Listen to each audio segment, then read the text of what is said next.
see. I think we're live. Hello. Let's see. Come on, where y'all at? It's 7:30. Hey, girl. Hold on. Let's get some more people here. I'm gonna invite you on in 1 second. Hey, Miss Terry. Hey, Aunt P. Let me see. Hey, girl. Hey, Lakeisha. Let me see. Let me see. Marika, let me get you on here. Hold up. No, I need you. Let's see. How come it's not giving me the option to make you a thing? Hey, girl. Let me see. Hi. Alrighty. Let me bring in our special guest. Hold on one moment. Up. Where are you?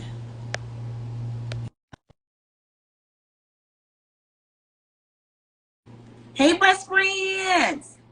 Let me see. Hey, Miss Terry. Hi. How are you? I'm good. How are you? Good. So when we see each other, we say, "Hey, best friend." Oh, I noticed that. I think that's so cute. Hey, best friend. Hey, girl. How you doing? I'm good.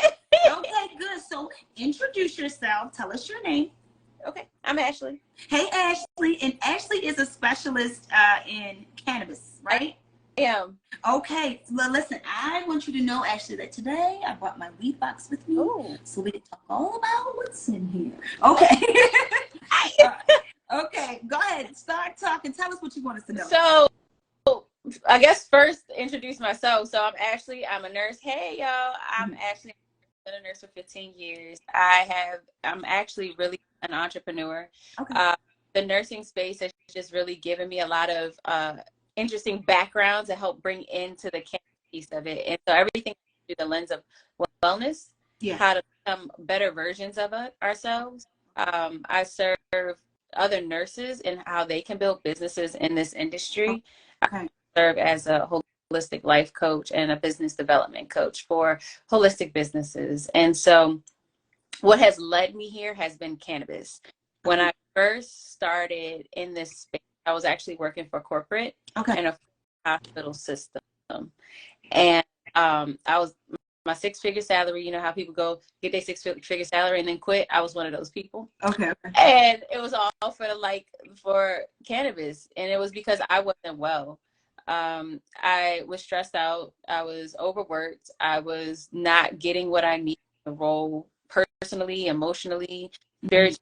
I wasn't getting enough of that. And so I started suffering with insomnia, a little bit of anxiety, and some other things. And, the microaggressions come and, all the things, right? Mm-hmm. And so I was like, well, how do I make myself better? Okay. Like, what do I do? And as a nurse, like, if any of you out there are nurses, like, we don't really like doctors. We Okay. don't like, okay? Isn't that something? We Okay. be trying to get away from a doctor in a second. Okay. And that was where I was at. So I started doing research. I learned about the endocannabinoid system, which is the largest neuroreceptor system in the body. Okay. It helps support homeostasis, which is balance. Okay.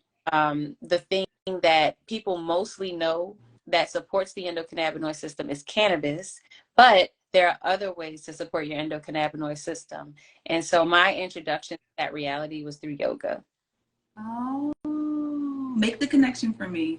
Yes, so it's a neuroreceptor system. So essentially, it's the like exercise, herbs, a lot of the holistic measures that we use. We don't really know why it works in our body, but it essentially is through that endocannabinoid system. Our body makes its own what they call cannabinoids. Mm-hmm. Yeah. Cannabinoids. Okay. Okay. Like our body's cannabinoids is the same. It's just like the plant's cannabinoids, like THC or CBD. So our own version of that. And so when we do certain holistic practices, it stimulates those cannabinoids in our body to bind to that receptor system to help bring us back to wellness. Got it. So you transitioned into cannabis when? 2019. So you've been at it. Yes. Okay. Now, so when it comes to what is it like for me when it was my chemo treatment, I was so sick and nothing that they were giving me was working to help settle my stomach, or of course throughout the entire process you have nothing but anxiety. I noticed that the weed it helped me. Yeah. Can you explain to us a little bit more as to why, what it does for nausea, definitely what it does for anxiety? Go ahead. Yeah, no, so it definitely supports all of that. So, a side effect of the chemo treatment is known nausea, Right. right? Mm-hmm. No, and the process of the reason why I don't like dealing with doctors, and I felt like I had a choice. When you're in a certain situation, you may not have a choice. Right. It evokes anxiety, Yeah. right? And so when you consume certain, really it's the chemical composition, but I'm going to say strains. When you consume certain strains, Okay. it supports you to decrease your wellness, right? I mean, decrease your anxiety. Okay. It stimulates the gastric system so that way it can settle itself. And that way you'll be, and it increases the flavor of food. So you're more likely to, because part of the issue with chemo is that your taste buds are now dulled down. And now, even if you did have an appetite, if it didn't taste good, you ain't eat it anyway. That's right. That's right. It's so You true. know, and so, and it's not only that, like it helps with depression. And really the big thing, I don't know about your consumption experience, but the big thing is it microdose in a way where you're intentional, so that way you get the most out of it. Because sometimes what happens is people will consume too much, thinking the more you take, the more better it'll be, right? Mm-hmm, mm-hmm. But sometimes it can actually stimulate nausea, or it can stimulate anxiety. You know, like sometimes if you take too hard a puff, your heart rate will start to increase, you know, like, so the thing that you're trying to get away from, you're actually causing yourself because you took too much of it. I want to ask you a question because I think for me, this is where it starts. I don't know if anyone else here remembers this, but back in the day, you would see the commercials say no to drugs, or they would fry the egg and say, this is your brain. This is your brain on drugs. Do we still, I guess now we don't really subscribe to that. We are now saying drugs are okay. Um, well, let's talk about the concept of a drug Okay. first. Okay. They offer up opioids at the drop of a dime. Right. True. And we're okay with that. And so was that talking about the opioids that they were giving out? Mm-hmm, You mm-hmm, know, mm-hmm, as mm-hmm. they're prescribing that caused the opioid crisis, Right. right? So I think the real conversation is around what are we offering as an option, Okay. right? Like, what are we consuming? What are we putting in our body? So there's a place and a time for medications, right? For Yeah. opioids, there, because opioids are a great solution for acute pain. Short, Okay. you see what I'm saying? Mm-hmm. Whereas something like cannabinoid therapy or cannabis, upon consumption, again, is we have to weigh out the risk and the benefit just like you would with an opioid. So if it reduces pain without the risk for addiction, without the risk for respiratory depression, without the risk of, you know, essentially killing yourself by taking too much of it, why not consider that as an option? Does it have an effect in our neurological brain function? Yeah, it does, Mm-hmm. right? And Mm-hmm. but in small doses, will you see the long-term impact of that? Most likely not. You see, Mm-hmm. so Mm-hmm. I think the that mantra, "This is your name on drugs," and this being a gateway drug and all those kind of things, that was propaganda. That was Okay. to scare people from the plant. Because if you go back in history and you look at how the plant actually got put into prohibition status, it was all sourced in racism. Okay. Okay. So back in 1770, whoever, when Christopher Columbus and friends came across Mm-hmm. and discovered America, they were bringing him into the United States, right? And so they knew that there was some value to this plant, but it wasn't until the Mexican Revolution when we started to see that were outwardly discriminating against Black people and discriminating against their Mexican counterparts, where they said, "Oh, well, you know, they be smoking it. We don't really be smoking it. We be making products with it, so they less than us." You know what I mean? And so that's when we start seeing the Marijuana Tax Act. That's where we start seeing the propagandish media. You start Okay. articles that's talking about like the swing players are smoking and you know, all this kind of stuff. And Mm-hmm. so the public is like, oh well, it must be bad. And then we have this whole time frame Mm-hmm. where there's this one guy in history, for the cannabis industry know him well, but was literally going out to demonize the plant because he was so against it. But there was research back then that cannabis was not the source of killing. It did not put you on, you know, crack cocaine because you smoked it. But fast forward, we're in now the 1980s, and we're talking about the war on drugs. Mm-hmm. We're also talking about the largest amount of Black and brown people who are incarcerated behind this plant. You know, so it was a strategy to target certain groups of, you see what I'm saying? And so it just carried on. And so now 20, 30 years later, we still remember it as individuals. Like that's part of our, like that our programming, Mm-hmm. that we understand this thing because the propaganda works so well, right? So Mm-hmm. now we're in a place where you really can't say that this thing is going to put you on drugs, because we got a lot of proof to say otherwise. Well, you know, it's funny because with my mom, you know, girl, I'm like, listen, just eat edible. Yeah. No, you know what I'm saying? Yeah. I'm not doing. And I have a card to the dispensary here. Yeah. And I get her stuff for her knee. Am I gonna get high? No, yeah. You know what I'm saying? Like it's such a thing, you know. So I'm glad that you cleared that up for us, so that maybe generations above us, because I think that my generation is full of risk takers, and below us, definitely don't care. Yeah. But those, look, they're gonna be there. You go. That's right, because you won't talk. So, and meanwhile, Aunt P says edibles are awesome. So talk to me about the difference between the flower and the edible. I like edibles because they're fast acting for me. Some people who smoke, they find smoking to be fast acting for them. So talk to me. I got so many goodies in my box. Go ahead, tell me something. I love it. Okay, so first of all, first things first, when we're talking about your medicine, everybody responds to it differently. Okay. Like if you take your edible and give it to home sister, mom, they may have a completely different response. Okay. So I gotta stop doing it, because I be trying to push my good time on everybody. Like, you should eat this. You're gonna be great. You're gonna have a good time. Yeah. So, I understand. So even the amount matters, right? Like, so if you, like, let's say take 5 milligrams of an edible, and somebody, a friend of yours who doesn't consume, or maybe doesn't eat as much, or maybe doesn't have as much body fat composition, or already is suffering with anxiety, or already suffering with depression, like all these things play a part in how that 5 milligram edible will enter the body. So I always, like, if I'm taking 5, I'm giving you 2.5, like, because what you're not going to do is have a crazy experience to be under the table on account of me. Okay, I understand. I've done that to a few people too. I understand. I'm sorry. Sorry, guys. No, it's all good. Because because for those of us who are familiar with it, we're comfortable. Our endocannabinoid system has already adjusted. You see what I'm saying? Like, it already knows, like, you're taking this amount, or you already know that a certain amount works a certain way. You see what I'm saying? Right. And so for some people, and the method of consumption matters too. The onset and duration time, similar to how we offer opioids. So oxycodone versus Oxycontin. Oxycontin is long acting. We will offer that twice a day because it should last about 12 hours.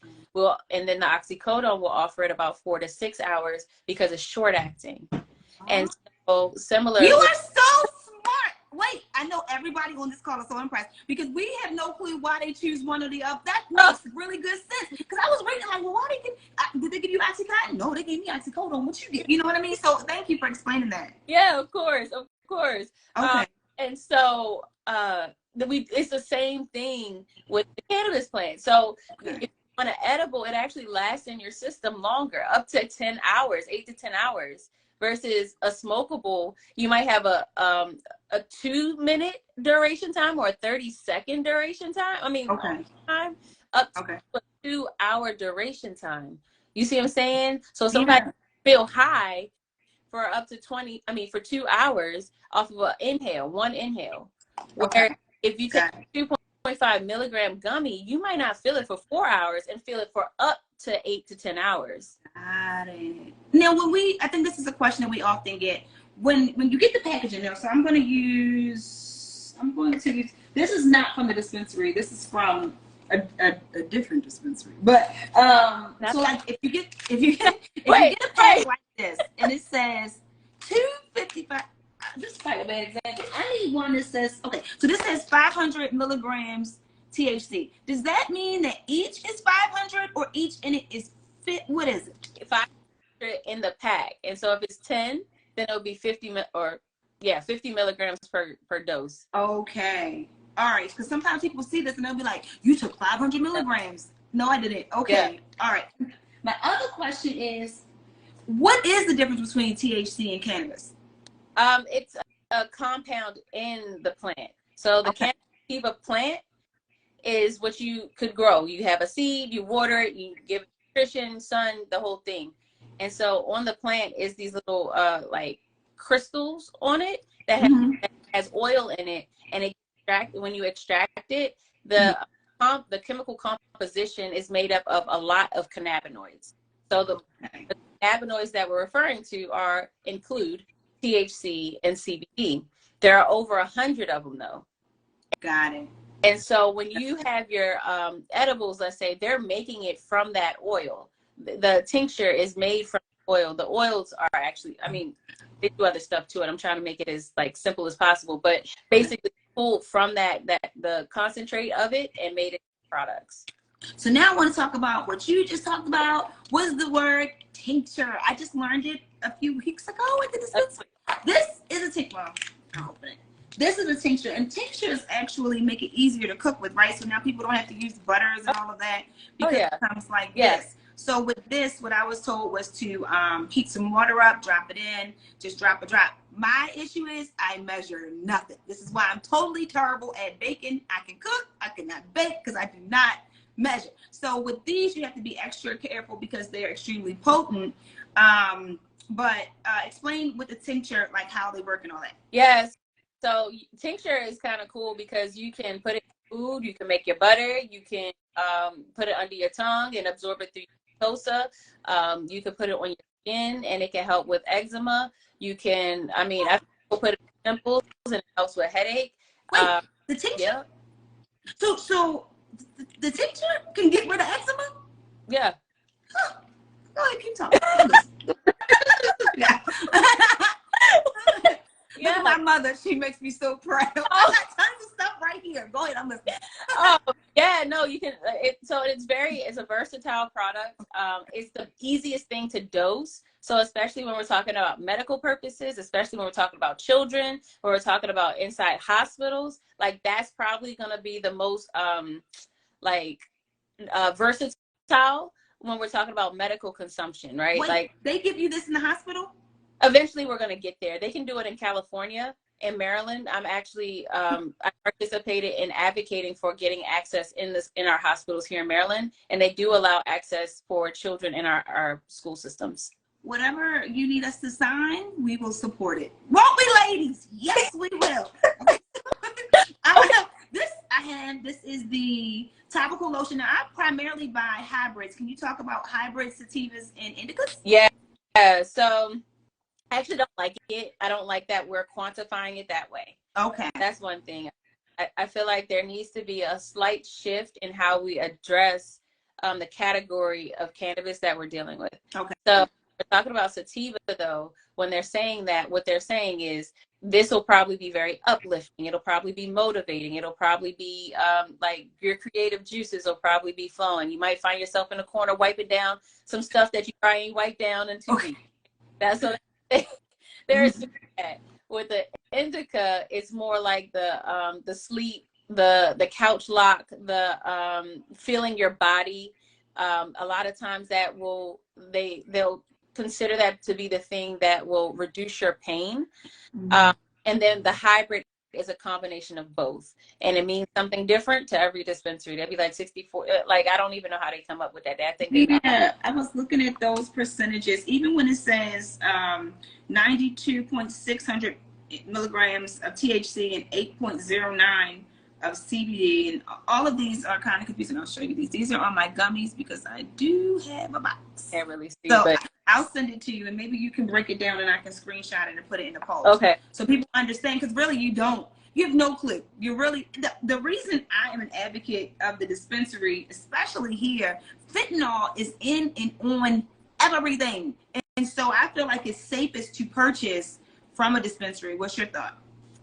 Yeah, I agree with that. For the most part, there are still some gaps in our systems, our in the cannabis industry, where That's not 100% true, but I do feel like it's more safe than buying from your local pharmacy. Yeah. That's what you want to call them? Yeah, that's Okay. what we'll call them. Okay. And I only say so, but that's not true 100% of the time either. There are some very reputable local pharmacies out here where they're growing it and it's natural and they really are doing a service, right? And so the thing of it is making sure that you have a plant that isn't contaminated with mold or pesticide or even bleach, or being, sprinkled with fentanyl, all of those things. That is a risk that you're taking when you're choosing to consume. And in that list of risk, it could be either on the local pharmacy side or even in the dispensary side. And so the idea, though, is that your dispensary is following their processes appropriately and testing at the appropriate checkpoints. Okay. In Maryland, we have 2 checkpoints, one at grow and then once again at the dispensary itself. But there is still, once it is returned after it's been tested, there is still a handling time, especially if you're dealing with wholesale type products. Okay. And so there is a minor concern on my end as far as that gap. But if I had to recommend it to any patient, like my overall conclusion, all of those things I just said, my overall statement, if anybody's listening, is I would prefer you to go ahead and get it from the dispensary, because that is a local business. And if they mess up, if they do something wrong, you actually can go back and go through the process if you needed to. Thanks for saying that, because I think my first time in the dispensary was actually in Vegas. I don't know if anyone else, if you've been to Vegas dispensaries, just say me in the chat. But my first time was in Vegas, and what I noticed there is the same thing I noticed here. I live in Florida. Okay.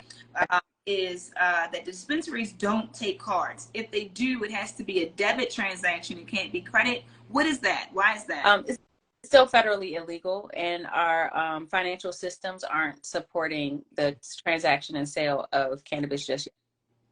Got it. Okay. Yeah. They make you round up or bring cash. They don't take any card payments at all. Yeah. No. With is it easy to grow a plant on your own? Not for me. Okay. Okay. Not for me. But my husband has. I'm sorry, I shouldn't say that out loud. What? You got a husband? Yeah. Okay. A husband, but I don't want to. Oh, okay, I understand. I don't. Well, some foreign man that has a plant. Okay, that's fine. Who grow plants and they make it seem very easy. Okay. Yeah. In the beginning of years ago, I heard that was the #1 reason the government didn't want to approve it, because marijuana was the only drug that could be grown in any environment. Dry, wet, hot, cold, it would still grow, and because they didn't have a way to monetize, they just made it illegal. Yeah, that's true. That's why we are going through this prohibition process the way that we are, and our federal government has not, descheduled cannabis the plant yet, even though our local states are continuously doing it, because they're still trying to people are still trying to figure out how to make this system work, how to make this industry work. And so there is, we have some states now that have some background. We know the safety issues aren't real safety, right? Like, we now know how much money other states are making. So they're like, oh, they making all that money. Now we want to do it too. Right. And so we're starting to see where the evidence as far as capitalism is supporting it. And so as soon as we kind of have a model that really works the way the big brother says that it needs to, we're going to have this. It's going to be a discrepancy until then. But just this past December, Biden just signed a bill where research is now legal. Okay. So that allows more access to the plant to be studied. Different types of organizations are able to study the plant. So I think this is all building up for it to be scheduled. And so that way, eventually we'll be able to use our cards, put it on credit. And, in the industry right now, somebody recently said it at a conference, the industry, as far as where it is as far as growth, we're at like a 2. If 10 is the if 10 is where the optimized industry is going to be, we're very, very, very early on. Wow, because it seems for us as consumers, first of all, not having to go to your local person to get it, and being able to kind of access it on every corner, I felt like it was at a 7. I thought we was doing great. Yeah, so, yeah. I guess my question to you would be, can you overdose on weed? No, it just will be uncomfortable if you do. Like if you take too much, maybe your heart rate will start, beating fast. You might have a panic attack. There is potential for hallucinations, but I mean, you'll just be under the table crying for about an hour, and then you pick yourself up. Like when we talk about overdose with like heroin, any type of opioid, you can die. It's fatal. Yeah. So very different circumstance. The other question related to that people usually ask is it addictive? Okay. And, so when we're talking about opioid addiction, we're talking about physiological addiction. Like your body will not function without the drug in your system. That's so if you were using that for a month, let's say, your body will go through a withdrawal process. You'll have the shakes, you'll have the sweats, you won't be able to function, you'll get the flu-like symptoms, the whole nine. The difference with cannabis, though, is it's a psychological addiction. Okay. So what does that mean? If you put your phone down, don't you just still reach for your phone because that's just part of your habit loop? Okay. You see what I'm saying? And so similarly, cannabis is the same. And so the nuance in having support and being able to consume for medicinal purpose is to identify the intention behind the consumption consumption process. Okay. So are you doing it for pain relief? Are you doing it for depression? Are you doing it for anxiety? Like knowing why you're doing it. Help understand if you will be in some way addicted or. Well, you'll be first you'll be able, so we monitor dosage, how much you're taking, monitor your frequency, because it's very easy to kind of just get lost up in a day and you just smoking your joint or, eating your edible all day long. You see what I'm saying? And you blow your tolerance and then you're no longer feeling anything. And now you're just taking it like all day long. And now you're not really getting the benefit. It's very easy to fall into that pattern.